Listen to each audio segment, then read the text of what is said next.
So good morning students. ਬੱਚੇ ਆਪਾਂ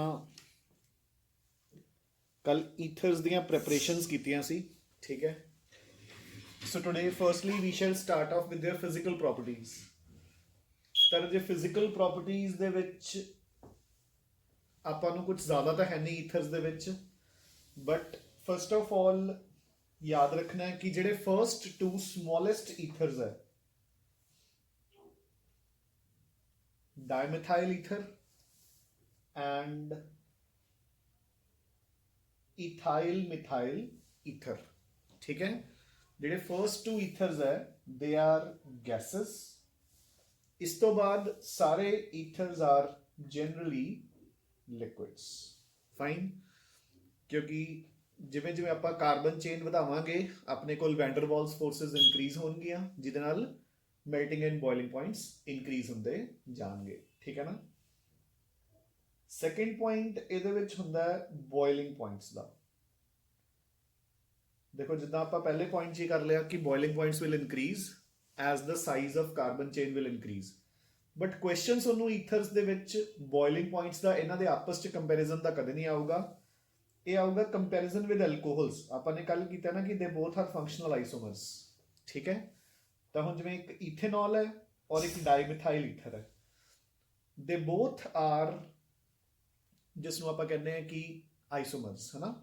but ਆਪਾਂ ਨੇ ਹੁਣੇ ਇਹ ਵੀ ਕਰ ਲਿਆ ਕਿ ਡਾਈਮਿਥਾਈਲ ਈਥਰ ਤਾਂ ਨਾਰਮਲ ਰੂਮ ਟੈਂਪਰੇਚਰ ਤੇ ਗੈਸ ਹੈ, ਤੇ ਜਦਕਿ ਐਲਕੋਹਲ ਆਪਾਂ ਸਭ ਨੂੰ ਪਤਾ ਕੀ ਹੁੰਦਾ ਹੈ, ਲਿਕੁਇਡ।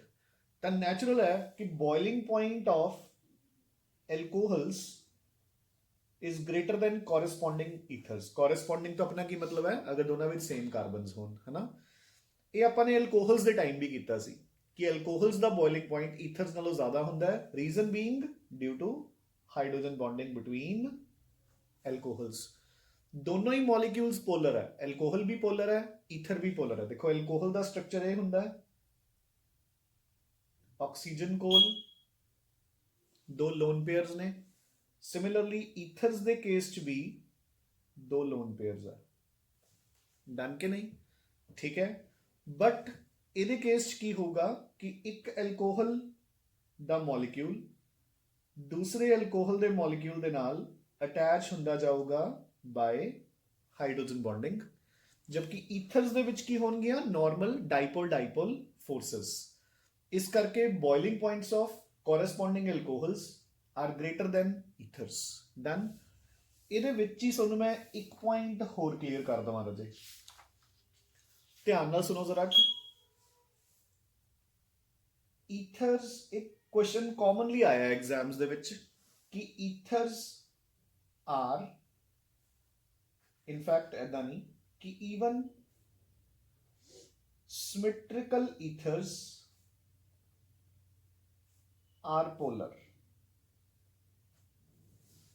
ਜਿਹੜੇ ਸਿਮੈਟ੍ਰਿਕਲ ਈਥਰਸ ਤੋਂ ਆਪਣਾ ਮਤਲਬ ਕੀ ਹੈ ਕਿ ਅਗਰ ਦੋਨੋਂ ਤਰਫ ਸੇਮ ਕਾਰਬਨ ਚੇਨਸ ਲੱਗੀਆਂ ਹੋਈਆਂ ਹੋਣ, ਠੀਕ ਹੈ ਨਾ। ਹੁਣ ਜਿਵੇਂ ਦੇਖੋ ਆਪਾਂ ਇਹ ਕੁਐਸਚਨ 'ਚ ਬੱਚੇ ਉਲਝਦੇ ਕਿਉਂ ਹੈ, ਕਿਉਂਕਿ ਆਪਾਂ ਨਾਰਮਲੀ ਈਥਰਸ ਨੂੰ ਇਦਾਂ ਲਿਖਦੇ ਆ ਤਾਂ ਆਪਾਂ ਨੂੰ ਲੱਗੂਗਾ, ਆਪਾਂ ਕਹਿੰਦੇ ਹੁੰਦੇ ਆ ਕਿ ਪੋਲੈਰਿਟੀ ਕਿਵੇਂ ਚੈੱਕ ਕਰਦੇ ਆ ਆਪਾਂ, ਬਾਏ ਡਾਈਪੋਲ ਮੂਵਮੈਂਟ। ਐਂਡ ਡਾਈਪੋਲ ਮੂਵਮੈਂਟ ਹੁੰਦੀ ਹੈ ਫਰੋਮ ਪੋਜ਼ਿਟਿਵ ਟੂ ਨੈਗੇਟਿਵ। ਤਾਂ ਇੱਧਰ ਪੋਜ਼ਿਟਿਵ ਟੂ ਨੈਗੇਟਿਵ, ਇੱਧਰ ਵੀ ਪੋਜ਼ਿਟਿਵ ਟੂ ਨੈਗੇਟਿਵ, ਦੋਨੋਂ ਕੈਂਸਲ ਆਊਟ ਹੋ ਗਏ ਤੇ ਆਪਣੇ ਕੋਲ ਕੀ ਹੋ ਗਿਆ, ਨੈਟ ਡਾਈਪੋਲ ਮੂਵਮੈਂਟ 0 ਆਣੀ ਚਾਹੀਦੀ ਹੈ। ਬਟ ਬੱਚੇ ਉਹ ਤਾਂ ਆਪਾਂ ਇੱਥੇ ਲਿਖ ਦਿੰਦੇ ਆ ਐਦਾਂ ਇਸ ਨੂੰ, ਹੈ ਨਾ। ਬਟ ਐਕਚੁਅਲ 'ਚ ਸਟਰਕਚਰ ਥੋੜੀ ਹੈ। ਈਥਰ ਦਾ ਸਟਰਕਚਰ ਹੈ ਕਿ due to the presence of lone pairs over the oxygen atom, ਠੀਕ ਹੈ। ਆਪਣੇ ਕੋਲ ethers have a bent structure. ਦੇਖੋ ਆਕਸੀਜਨ ਦੀ ਹਾਈਬ੍ਰਿਡਾਈਜੇਸ਼ਨ ਕਿੰਨੀ ਹੋ ਗਈ ਇੱਥੇ, sp3, ਦੋ ਸਿਗਮਾ ਬੌਂਡਸ, ਦੋ ਲੋਨ ਪੇਅਰਸ, ਟੋਟਲ 4 ਹੋ ਗਿਆ। sp3 ਹਾਈਬ੍ਰਿਡਾਈਜੇਸ਼ਨ, sp3 ਦੇ ਅਕੋਰਡਿੰਗ ਨਾਰਮਲ ਸ਼ੇਪ ਕਿਹੜੀ ਹੁੰਦੀ ਹੈ, ਟੈਟਰਾਹਾਈਡਰਲ, ਦੋ ਜਗ੍ਹਾ ਤੇ ਗਏ ਲੋਨ ਪੇਅਰਸ। ਸੋ ਇਹ ਬਣ ਗਿਆ ਈਥਰਸ ਦਾ structure. So positive to negative, positive to negative. So ethers will have net dipole movement, so they are very much polar in nature. Done ਕਿ ਨਹੀਂ। ਸੋ ਯਾਦ ਰੱਖਣਾ ਹੈ ਕਿ ਈਵਨ ਅਗਰ ਸਿਮੈਟ੍ਰਿਕਲ ਈਥਰਸ ਨੇ ਉਹ ਵੀ ਆਪਣੇ ਕੋਲ ਪੋਲਰ ਹੀ ਹੋਣਗੇ ਰਾਜੇ, ठीक है। Now come on to next point about solubility। So being polar in nature, याद रखना है ईथर्स भी पानी दे विच soluble ਹੁੰਦੇ ਆ। ठीक है ना। Even ethers are soluble in water, reason being देखो कि अगर अपने को आ ईथर का स्ट्रक्चर है ਤਾਂ ਇਹ ਪਾਣੀ ਦੇ ਹਾਈਡਰੋਜਨ ਦੇ ਨਾਲ ਬੌਂਡ ਬਣਾ ਲੂਗਾ, ਠੀਕ ਹੈ ਨਾ। ਤਾਂ ethers will also be soluble in water, ਜਿੱਦਾਂ ਕਿ ਆਪਾਂ ਨੇ ਐਲਕੋਹਲ ਦੇ ਵਿੱਚ ਕੀਤਾ ਹਾਈਡਰੋਜਨ ਬੌਂਡਿੰਗ, ਹੈ ਨਾ। ਬਸ ਸਿਰਫ ਫਰਕ ਇੰਨਾ ਰਹੇਗਾ ਕਿ ਜਿਹੜੀ ਹਾਈਡਰੋਜਨ ਬੌਂਡਿੰਗ, ਅੱਛਾ ਦੇਖੋ ਹੁਣ ਅਗਲਾ ਈਥਰ ਫਿਰ ਅੱਗੇ ਕਨੈਕਟ ਹੋ ਜਾਏਗਾ, ਠੀਕ ਹੈ, ਐਂਡ ਸੋ ਔਨ। ਸੋ ਇਹ ਅੱਗੇ ਦੀ ਅੱਗੇ ਕਨੈਕਟ ਹੋਈ ਜਾਣਗੇ, ਠੀਕ ਹੈ ਨਾ। ਇਹ ਅਗਲੇ ਵਾਟਰ ਦੇ ਨਾਲ ਵੀ ਕਨੈਕਟ ਹੋ ਜਾਊਗਾ। ਸੋ ਆਪਣੇ ਕੋਲ ਈਥਰਸ ਵੀ ਪਾਣੀ ਸੋਲੂਬਲ ਹੈ, ਐਲਕੋਹਲਸ ਵੀ, ਬਟ ਯੈਸ ਅਗੇਨ ਯਾਦ ਰੱਖਣਾ ਹੈ ਕਿ ਐਲਕੋਹਲਸ ਬਣਾਉਂਦੇ ਨੇ ਸਟਰੋਂਗਰ ਹਾਈਡਰੋਜਨ ਬੌਂਡਸ, ਤਾਂ ਕਰਕੇ ਐਲਕੋਹਲਸ ਦੀ ਸੋਲੂਬਿਲਿਟੀ ਈਥਰਸ ਦੇ ਕੰਪੈਰੀਟਿਵਲੀ ਪਾਣੀ ਦੇ ਵਿੱਚ ਜ਼ਿਆਦਾ ਹੁੰਦੀ ਹੈ, ਠੀਕ ਹੈ ਨਾ। ਜਿੱਦਾਂ ਕਿ ਅਗਰ ਆਪਾਂ ਬਿਲਕੁਲ ਐਗਜ਼ੈਕਟ ਗੱਲ ਕਰੀਏ ਤਾਂ ਦੇਖੋ ਆਪਾਂ ਦੋ ਆਈਸੋਮਰਸ ਲੈਂਦੇ ਆ, ਇਹ ਹੋ ਗਿਆ 1 ਬਿਊਟੇਨॉल, ਇਹਦਾ ਇੱਕ ਆਈਸੋਮਰ ਈਥਰ ਬਣਾ ਲਿਆ ਮੈਂ, डाइथाइल ईथर, ठीक है। अगर मैं कंपेयर करा solubility in 100 ml of water, ठीक है, तो जेड़ा तो देखो एल्कोहल है वो 9 ग्राम तक सॉल्युबलाइज हो जाएगा, 9 ग्राम्स ਉਹਦੇ ਵਿੱਚ डिजोल्व हो जाएंगे। 9 ग्राम तो बाद अगर ਤੁਸੀਂ ट्राई करोगे तो होर सॉल्युबलाइज नहीं होगा, यानी कि ਉਹਦੀ सॉल्युबिलिटी कितनी होगी 9 ग्राम्स पर 100 ml ऑफ वाटर। और अगर यही तुसी डाइथाइल ईथर चेक करोगे तो 7.5 ग्राम्स सॉल्युबलाइज करूगा। तो हम आप ये नहीं कह सकते कि 7.5 ग्राम्स घट होंदा, बहुत होंदा रजे, but of course lesser than 9 grams. So आप की कहांगे कि both alcohols and ethers are soluble in water due to the formation of hydrogen bonds, but yes definitely alcohols की सॉल्युबिलिटी ईथर्स के मुकाबले ज्यादा होंदी है। डन, ठीक है। So this is about the physical properties, and now we shall move on to the chemical properties of ethers। जो अपने physical properties कीतियां बच्चे ये थोड़ी book दे विच given है on page number 11.129, ठीक है ना। जो ethers ਦਾ मैं चैप्टर करवा रहे हैं इसके अपने कोले क्योंकि notes ਤਾਂ ਇਹਦੇ कोई अवेलेबल नहीं है, ਤੁਸੀਂ ਇਹ ਬੁੱਕ ਦੇ ਵਿੱਚੋਂ ਹੀ ਕਰਨਾ ਚੈਪਟਰ। ਤੇ ਜੋ ਆਪਾਂ ਨੇ ਕੱਲ ਪ੍ਰੈਪਰੇਸ਼ਨਸ ਕੀਤੀਆਂ ਸੀਗੀਆਂ they are given on page number 11.125 and ਜੋ ਫਿਜ਼ੀਕਲ ਪ੍ਰੋਪਰਟੀਜ਼ ਆਪਾਂ ਅੱਜ ਸਟਾਰਟ ਕੀਤੀਆਂ that is on page number 11.129। ਹੁਣ ਆਪਾਂ ਕੈਮੀਕਲ ਰਿਐਕਸ਼ਨਸ ਕਰਾਂਗੇ ਈਥਰਸ ਦੀਆਂ, ਠੀਕ ਹੈ। ਸੋ ਕੈਮੀਕਲ ਰਿਐਕਸ਼ਨਸ ਦੇ ਵਿੱਚੋਂ ਫਰਸਟ reaction, so देखो the first reaction is reaction with acids। ਹੁਣ ਜਿਹੜੇ ਵੀ ਆਪਣੇ ਕੋਲ ਇਨਆਰਗੈਨਿਕ ਐਸਿਡਸ ਹੈ, ਦੇਖੋ ਆਪਾਂ ਨੂੰ ਪਤਾ ਹੈ ਜੇ ਹੁਣ ਮੈਂ ਇੱਕ ਈਥਰ ਮੋਲੀਕਿਊਲ ਦੇ ਵਿੱਚ ਲਾਈਕ ਫॉर ਐਗਜ਼ਾਮਪਲ ਮੇਰੇ ਕੋਲ ਇੱਕ ਈਥਰ ਹੈ ROR-, ਮੈਂ ਉਸ ਦੇ ਵਿੱਚ HCl ਪਾਵਾਂ। ਹੁਣ HCl ਦੀ ਪ੍ਰੋਪਰਟੀ ਕੀ ਹੈ H positive and Cl negative, ਠੀਕ ਹੈ ਨਾ। ਤੇ ਇਹਦੇ ਕੋਲ ਹੈਗੇ ਨੇ ਲੋਨ ਪੇਅਰਸ, ਲੋਨ ਪੇਅਰਸ ਦੇ ਕਾਰਨ it can definitely behave as a Lewis base. ਤਾਂ ਜਿਹੜਾ ਇਹਦਾ H ਪੋਜ਼ਿਟਿਵ ਹੈ ਉਹ ਇਹਨਾਂ ਦੇ ਨਾਲ ਕੋਆਰਡੀਨੇਟ ਹੋ ਜਾਊਗਾ ਤੇ ਆਪਣੇ ਕੋਲ ਮੋਲੀਕਿਊਲ ਦਾ ਸਟਰਕਚਰ ਬਣ ਜਾਊਗਾ ROR, ਉਹਦੇ ਨਾਲ H ਲੱਗ ਗਿਆ। ਸੋ ਇਹ ਸਾਰਾ ਮੋਲੀਕਿਊਲ ਬਣ ਗਿਆ ਪੋਜ਼ਿਟਿਵ ਨਾਲ Cl ਨੈਗੇਟਿਵ। ਜਿਹੜਾ ਇਹ ਸਟਰਕਚਰ ਬਣ ਜਾਂਦਾ ਹੈ ਇਸ ਨੂੰ ਆਪਾਂ ਬੋਲਦੇ ਹਾਂ oxonium salts. It is exactly similar to ਜਿੱਦਾਂ ਦੇਖੋ ਆਪਾਂ ਨੇ ਅਮੀਨਸ ਚ ਕੀਤਾ ਸੀ, ਆਪਾਂ ਨੇ ਕਿਹਾ ਸੀ ਨਾ ਵੀ ਕੋਈ ਵੀ ਅਮੀਨ ਹੈ ਨਾਈਟ੍ਰੋਜਨ ਕੋਲ ਲੋਨ ਪੇਅਰ ਹੁੰਦਾ, ਆਪਾਂ ਉਹਦੇ ਵਿੱਚ ਕੋਈ ਵੀ ਐਸਿਡ ਪਾਉਂਦੇ ਆ, ਠੀਕ ਹੈ, ਤਾਂ ਆਪਣੇ ਕੋਲ ਕੀ ਬਣ ਗਿਆ ਸੀ ਡਨ।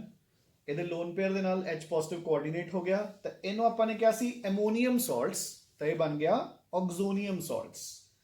ਸੋ ਅਗਰ ਆਪਾਂ ਨੂੰ ਦੇਖੋ ਕੁਐਸਚਨ ਆਂਦਾ ਉੱਥੇ ਕਿ how will dimethyl ether react with H2SO4, ਤਾਂ ਆਪਣੀ ਰਿਐਕਸ਼ਨ ਕਿਵੇਂ ਹੋਊਗੀ ਸੋ ਉਸ ਦਾ H ਪੋਜ਼ਿਟਿਵ ਆਪਣੇ ਕੋਲ ਆਕਸੀਜਨ ਦੇ ਨਾਲ ਅਟੈਚ ਹੋ ਜਾਊਗਾ, ਇਹ ਮੋਲੀਕਿਊਲ ਬਣ ਗਿਆ ਪੋਜ਼ਿਟਿਵ, ਠੀਕ ਹੈ, ਤੇ HSO4 ਨੈਗੇਟਿਵ ਰਹਿ ਗਿਆ ਬਾਹਰ, ਠੀਕ ਹੈ, ਕਲੀਅਰ। ਆਪਾਂ ਇਸ ਦਾ ਨੇਮ ਕਿਵੇਂ ਲਿਖਾਂਗੇ, ਦੇਖੋ, ਡਾਈਮਿਥਾਈਲ ऑक्सोनियम हाइड्रोजन सल्फेट, ठीक है, जिमें दा नाम की लिखांगे डाइल्काइल ऑक्सोनियम क्लोराइड, ठीक है ना। So these are your oxonium salts which are formed by reactions of ethers with acids, ठीक है। हाँ जी, हुण आपां नेक्स्ट रिएक्शन ते मूव करते हैं जिहड़ी कि इंपॉर्टेंट है। हुण सेकंड रिएक्शन नूं इंपॉर्टेंट मार्क कर लो बच्चे, ठीक है ना। This is reaction with Lewis acids. और ल्यूइस एसिड्स केड़े केड़े, लाइक BF3 या ग्रिगनार्ड्स रिएजेंट, BF3 या ग्रिगनार्ड्स रिएजेंट, ठीक है राजे। तो देखो हुण अपने कोल की बननगे, अपने कोल बननगे कोऑर्डिनेशन कॉम्प्लेक्सेस। इन्हां नूं आपां कंपाउंड्स नूं कहांगे कोऑर्डिनेशन कॉम्प्लेक्सेस, जिन्हां नूं आपां ईथरेट्स भी बोल दिंदे हैं, ठीक है ना। इन्हां नूं आपां एक नेम दे दिंदे हैं ईथरेट्स। तुसीं ये वर्ड लिख लियो क्योंकि ईथरेट्स जिहड़ा वर्ड है उस बुक दे विच मिसिंग है, ठीक है ना। सो इन्हां नूं आपां बोलदे हैं ईथरेट्स। हुण देखो मतलब की है, हुण अपने कोल कोई भी, अगेन सुनो क्वेश्चन आंदा है, how will dimethyl ether react with BF3। तो आपां नूं पता रहे कि बोरॉन दे आउटर शैल च कितने इलेक्ट्रॉन सी, 3। Boron has 3 electrons in its outermost shell, जो उसने 3 फ्लोरीन्स नाल की कर ले शेयर। तो हुण बोरॉन कोल हो गए 6 इलेक्ट्रॉन्स, यानी कि हले भी बोरॉन कोल 2 इलेक्ट्रॉन्स की कमी है, ठीक है ना। तो इहदे कोल इलेक्ट्रॉन्स फालतू है। सो हुण रिएक्शन किवें होएगी, जो यह ईथर है उसकी जिहड़ी ऑक्सीजन है वो अपने एक पेयर नूं, लोन पेयर नूं बोरॉन दे नाल कोऑर्डिनेट कर लूगी, ठीक है ना। सो इस दे कोल हले भी 8 इलेक्ट्रॉन्स ही है, तो बोरॉन दे 8 इलेक्ट्रॉन्स पूरे हो गए। इन्हां नूं आपां कहंदे हुंदे आ ल्यूइस एसिड्स, इन्हां नूं आपां कहंदे हुंदे आ ल्यूइस बेस, ठीक है ना। सिमिलरली सो ये जिहड़ा कॉम्प्लेक्स बन गया, इन्हां नूं आपां ईथरेट्स बोल दिंदे आ, ठीक है ना। सिमिलरली देखो रहे, अगर यही क्वेश्चन आपां नूं ग्रिगनार्ड्स रीएजेंट दे नाल आंदा तां याद रखना, देखो हुण ग्रिगनार्ड्स रीएजेंट दे विच जिहड़ा मैग्नीशियम है, ठीक है ना, ਉਹਦੇ ਕੋਲ empty d orbitals ਪਏ ਨੇ, ਤਾਂ it can also act as a Lewis acid। ਤਾਂ ਕੀ ਹੋਏਗਾ, ਦੇਖੋ ਆਪਣੇ ਕੋਲ ਈਥਰਸ ਦੇ 2 ਮੋਲੀਕਿਊਲਸ ਆਣਗੇ ਇੱਕੋ ਗ੍ਰਿਗਨਾਰਡਸ ਰੀਏਜੈਂਟ ਦੇ ਨਾਲ, ठीक है। ਤੇ ਆਪਣੇ ਕੋਲ ਦੇਖੋ ਕੀ ਬਣੇਗਾ, 2 ਕੋਆਰਡੀਨੇਟ ਬੌਂਡਸ ਬਣਾ ਲਾਂਗੇ ਉਹ। ਸੋ ਇੱਕ ਈਥਰ ਮੈਂ ਇਧਰੋਂ ਬਣਾ ਲਿਆ एंड एक होर, एक नाल R लग्या होया है और एक X, ठीक है। So basically we are talking about formation of coordinate complexes.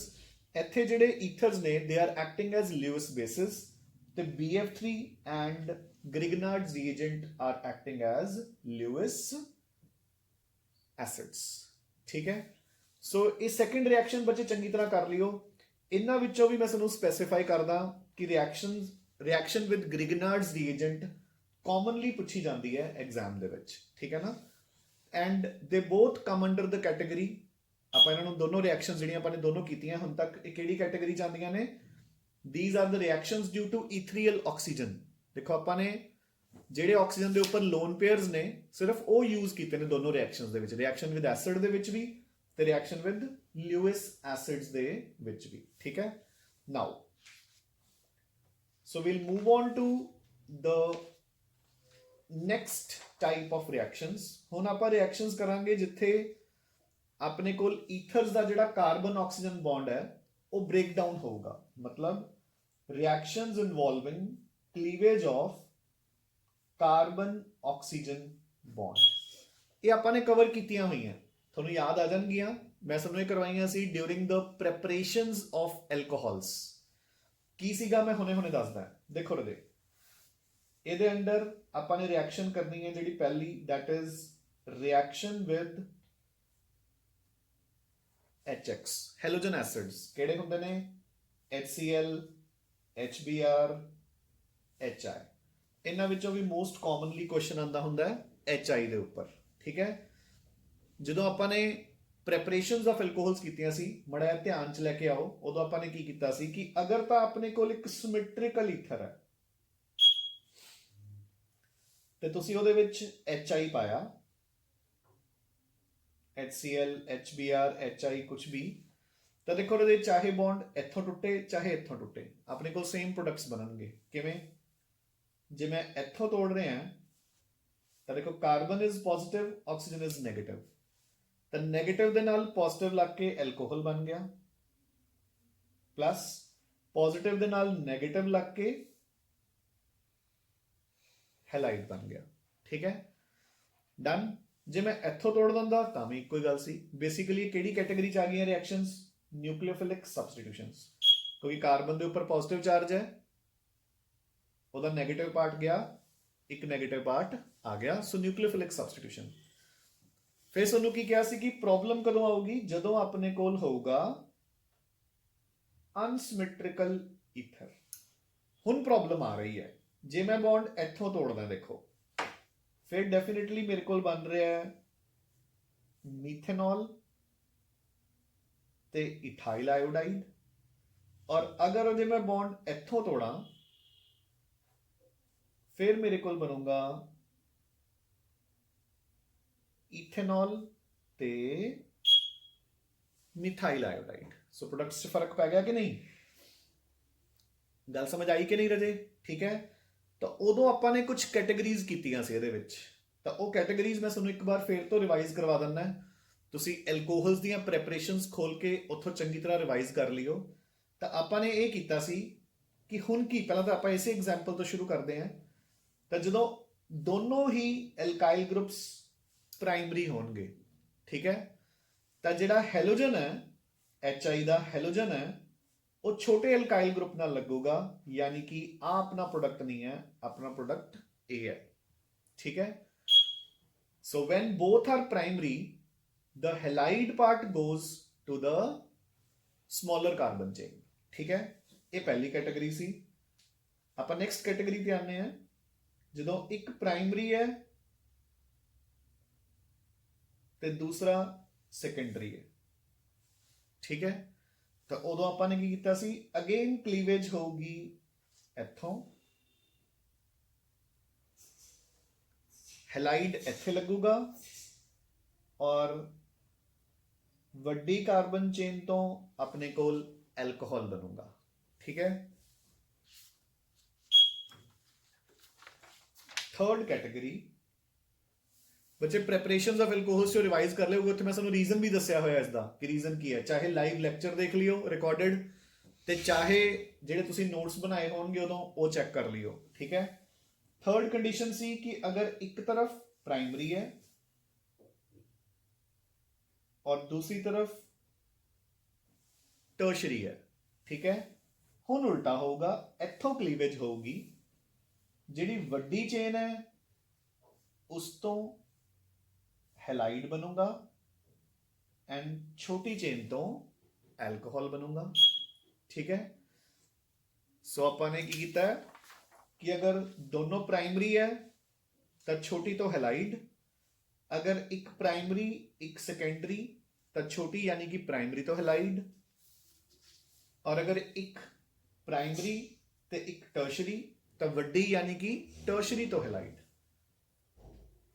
अगला केस, अगर एक तरफ एल्काइल है और दूसरी तरफ फिनाइल है, चलो इत्थे तो बच्चों को प्रॉब्लम आती भी नहीं, ये ईजी है क्योंकि आपां नूं पता है जिहड़ा ਬੈਂਜ਼ੀਨ ਵਾਲਾ ਬੌਂਡ ਹੈ ਇਹ ਤਾਂ ਟੁੱਟੂਗਾ ਹੀ ਨਹੀਂ ਰਜੇ, due to partial double bond character, due to resonance.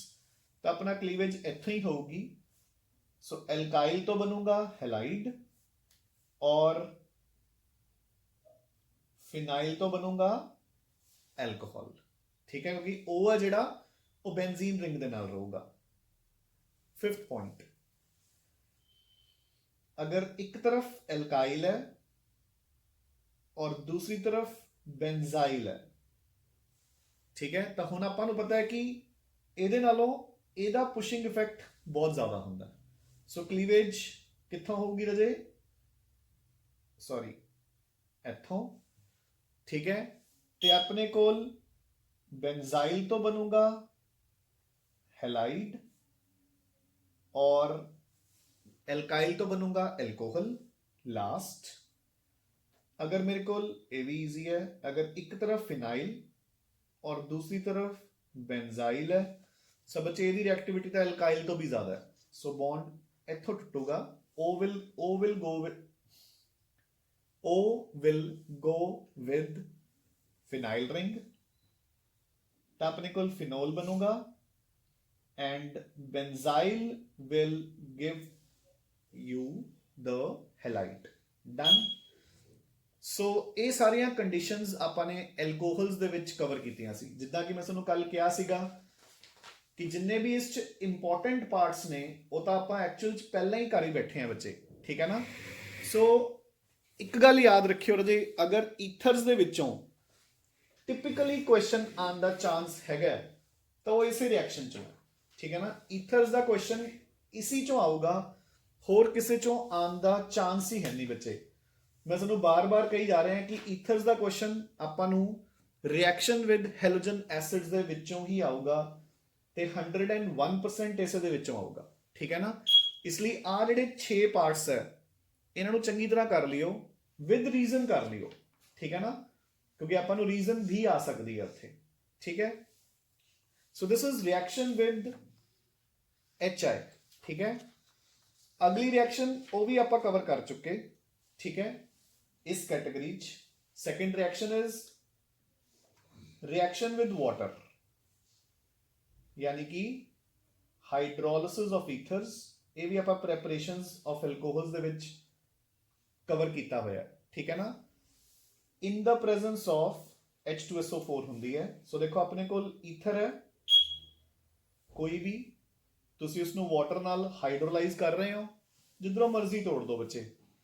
ਜਿੱਥੇ O ਹੈ ਉਹਦੇ ਨਾਲ H ਲਗਾ ਦਿਓ, R ਦੇ ਨਾਲ OH ਲਗਾ ਦਿਓ। ਸੋ ਤੁਹਾਡੇ ਕੋਲ 2 ਮੋਲੀਕਿਊਲਸ ਐਲਕੋਹਲਸ ਦੇ ਤਿਆਰ ਹੋ ਜਾਣਗੇ। ਅਗਰ ਇੱਕ ਅਨਸਿਮੈਟ੍ਰਿਕਲ ਈਥਰ ਲਓਗੇ ਤਾਂ 2 ਅਲੱਗ-ਅਲੱਗ ਐਲਕੋਹਲ ਬਣ ਜਾਣਗੇ। ਅਗਰ ਸਪੋਜ਼ ਕੋਈ ਸਿਮੈਟ੍ਰਿਕਲ ਈਥਰ ਲਿਆ ਹੁੰਦਾ ਤਾਂ ਦੋਨੋਂ ਮੋਲੀਕਿਊਲਸ ਆਪਣੇ ਕੋਲ ਸੇਮ ਐਲਕੋਹਲ ਦੇ ਤਿਆਰ ਹੋਣਗੇ, ਠੀਕ ਹੈ ਨਾ। ਹੁਣ ਸਪੋਜ਼ ਅਗਰ ਆਪਾਂ ਨੇ ਅਨਸਿਮੈਟ੍ਰਿਕਲ ਲਿਆ ਹੁੰਦਾ, ਇੱਕ ਤਰਫ ਮਿਥਾਈਲ ਇੱਕ ਤਰਫ ਇਥਾਈਲ, ਤਾਂ ਇੱਕ ਬਣ ਜਾਂਦਾ ਮਿਥਾਈਲ ਐਲਕੋਹਲ ਔਰ ਇੱਕ ਬਣ ਜਾਊਗਾ ਇਥਾਈਲ ਐਲਕੋਹਲ, ਠੀਕ ਹੈ। ਸੋ ਇਹ ਰਿਐਕਸ਼ਨ ਵੀ ਆਪਾਂ during the preparations of alcohols cover ਕਰ ਚੁੱਕੇ ਹਾਂ, ਠੀਕ ਹੈ ਨਾ। ਸੋ ਆਪਾਂ ਇੱਥੇ ਰੁਕਦੇ ਹਾਂ। ਸੋ ਈਥਰੇਟਸ ਵਾਲੀ ਰਿਐਕਸ਼ਨ ਚੰਗੀ ਤਰ੍ਹਾਂ ਕਰ ਲਿਓ ਤੇ HI ਵਾਲੀਆਂ ਰਿਐਕਸ਼ਨਸ ਐਲਕੋਹਲਸ ਦੀਆਂ ਪ੍ਰੈਪਰੇਸ਼ਨਸ ਦੇ ਵਿੱਚੋਂ ਚੰਗੀ ਤਰ੍ਹਾਂ ਰਿਵਾਈਜ਼ ਕਰ ਲਿਓ ਉਹਦੇ, ਠੀਕ ਹੈ ਨਾ। ਈਥਰਸ ਦੇ ਵਿੱਚ ਜਿੰਨੀਆਂ ਵੀ ਬਚੀਆਂ ਖੁਚੀਆਂ ਵੈਸੇ ਤਾਂ ਅੱਜ ਵੀ ਕਵਰ ਹੋ ਸਕਦੀਆਂ, ਬਟ ਸਟਿਲ ਚਲੋ ਕਿ ਆਪਾਂ ਨੂੰ ਕੋਈ ਜਲਦੀ ਨਹੀਂ ਹੈ, ਆਰਾਮ ਨਾਲ ਕਰ ਲਓ ਹੌਚ ਪੌਚ ਕਰਨ ਦੀ ਬਜਾਏ। ਤਾਂ ਕੱਲ ਆਪਾਂ ਈਥਰਸ ਦੀਆਂ ਰਿਐਕਸ਼ਨਸ ਕੰਪਲੀਟ ਕਰ ਦਾਂਗੇ, ਠੀਕ ਹੈ ਨਾ। ਸੋ ਉਸ ਤੋਂ ਬਾਅਦ ਆਪਣੇ ਕੋਲ ਜਸਟ ਮੈਨੂੰ ਇੱਕ ਲੈਕਚਰ ਚਾਹੀਦਾ ਹੈ ਡਾਇਜ਼ੋਨੀਅਮ ਸਾਲਟਸ ਕਰਵਾਉਣ ਲਈ। ਤਾਂ ਉਸ ਤੋਂ ਬਾਅਦ ਜਿਹੜੇ ਆਪਣੇ ਇਹ ਬਚੇ ਖੁਚੇ ਆਰਗੈਨਿਕ ਦੇ ਛੋਟੇ ਛੋਟੇ 2 ਟੌਪਿਕ ਸੀ ਇਹ ਵੀ ਖਤਮ ਹੋ ਜਾਣਗੇ, ਠੀਕ ਹੈ ਨਾ। ਸੋ ਅੱਜ ਤੁਸੀਂ ਬੱਚੇ ਇਹ ਰਿਐਕਸ਼ਨਸ ਨੂੰ ਚੰਗੀ ਤਰ੍ਹਾਂ ਰਿਵਾਈਜ਼ ਕਰ ਲਓ। Thank you.